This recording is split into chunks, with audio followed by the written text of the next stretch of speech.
I do this on Thanksgiving, and it's something that I like to do. And I like to just for a minute talk about my dad. And I know I probably talk about my dad a lot, but my dad really meant a lot to me growing up in my life. And my father taught me how to say thank you. My father taught me how to be a person who is thankful and grateful. And my dad often said, and maybe your parents have said this a lot too, my dad said, he always would say, you need to have an attitude of gratitude. And my dad pounded that phrase into my head. But if I could for a minute, if I could just tell you a little bit about my dad. My dad is 70 years old right now.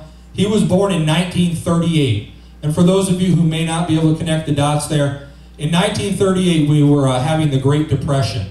And so my dad was brought up in a very, very poor situation. His family lived in Groveville, and they were incredibly poor. They just lived in some really tough situations. Groveville is in a town called Beacon, New York, and in Beacon there, it's this just old, beat up, really small apartment complex.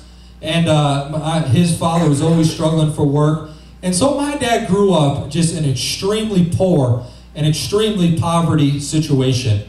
And then when my dad was young in elementary school, he came down with tuberculosis, which is something in your spine that you get.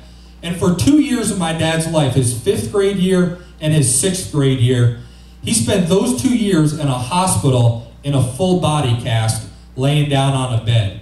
And so there was my dad for 2 years of his life, he couldn't go to school, he couldn't do the things normal kids could do. He laid there in a hospital bed in a full body cast with this sickness that he had. And he couldn't go to a good hospital, he couldn't go to some of these better hospitals because his parents didn't have the money to send him there. So my dad was there in this small, poor kind of hospital, dealing with these situations. And when he got out of the hospital, because of the back problem that he had, one of his legs was a whole 1.5 inches shorter than the other leg. And so when he got out, from the age of 6th grade or 7th grade there, till when he was a young man, he had to wear on one of his shoes sort of a platform so that he could walk, so both feet would be level. So my dad had those situations. And then my dad kind of got married young. He married this woman named Donna. And their marriage really turned into just a horrible situation. And it was just really, really, really bad. And my dad ended up getting a divorce from this woman, Donna. And my dad ended up living back in this small house about the size of a shed in Beacon, New York. And my dad was living in some really poor situations. He used to tell me that he would go out and wash his car and dry the car off with the towels, and those would be the same towels that he would use in his bathroom after he got out of the shower. And so my dad was really living in some tough situations. But despite all the things that my dad had stacked against him, despite all the things that he had to complain about or to fall back on, my dad never lived a kind of life where he walked around complaining. My dad never lived the kind of life where he was walking around discouraged, hanging his head, acting like he was Eeyore from Winnie the Pooh. He wasn't that kind of guy. My dad is one of the most awesome guys I have ever met. My dad is just an insane encourager. My dad encouraged me in every single area of my life. My dad is just gifted in that area. No matter who you are, no matter if he even knows you, he just always comes up to you and has a positive word to say. He has an encouraging word to say. He has an uplifting word to say. And that was just such a wonderful thing about him. But one of the things that he used to do for me that I really appreciated was my dad wasn't really into sports. He didn't care about athletics or all because he wasn't able to play them growing up. But I was really into sports. I was really into baseball and basketball. And my dad never, ever missed one of my sporting events. And what he did was he came to all my baseball games. And at those baseball games, my dad had a deal worked out with me. And this was the deal.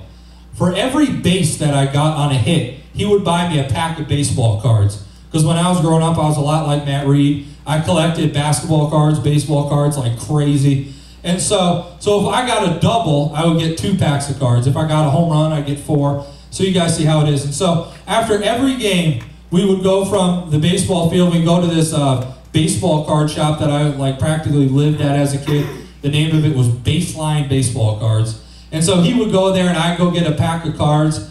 And I remember my dad taking the time to encourage me and to support me and to be there for me and to lift me up and to be there to encourage me in the areas that I cared about. See, my dad didn't care anything about sports. My dad hated sports. But because he cared about me, because he loved me, he took enough time to be interested in something he didn't care about because he knew it meant something to me.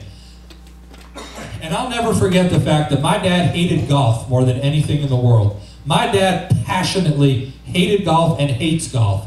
But I'll never forget the fact that my dad, whenever me and my little brother wanted to go golfing, he was always there to take us. He was always there to go out with us. And he was always trying to come up with these crazy ideas about how to play. And I mean, he was awful. I mean, he was bad. But he was always sitting there, and if he had a bad shot, he would just laugh it off. And he was there to have a good time. And that is what I appreciate so much about my dad, is the smile and the attitude that he lives life with. He's always got a smile on his face. Things could be going bad in his life, but he has such a wonderful attitude towards life. He's always positive. He's always optimistic. He's always seen the good in things. And I appreciate that so much about my dad, because he taught me to be grateful when I wasn't.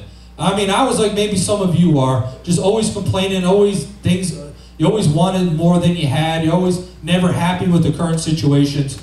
But I appreciate so much the fact that my dad took the time to teach me how to be grateful for the things in my life. And I want to say this was actually, this is kind of interesting. I like kind of preaching this message around this time because tomorrow is November 20th.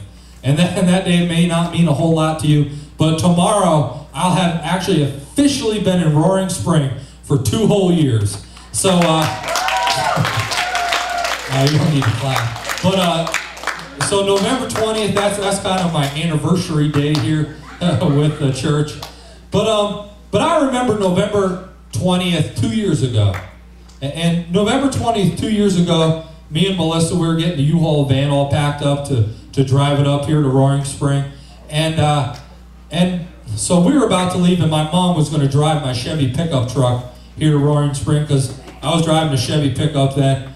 While I was driving around in Poughkeepsie, my truck broke down the day I was going to move here. And so I had to get over to this house that we were renting on 22 Slate Hill Drive in Poughkeepsie, New York.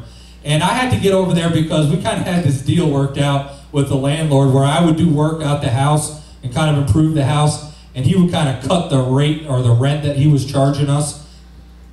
And so they cut the rent, but I'll be honest, I didn't do a whole lot of work. But so that day I had to get over there, and I had to get a few things done before we left.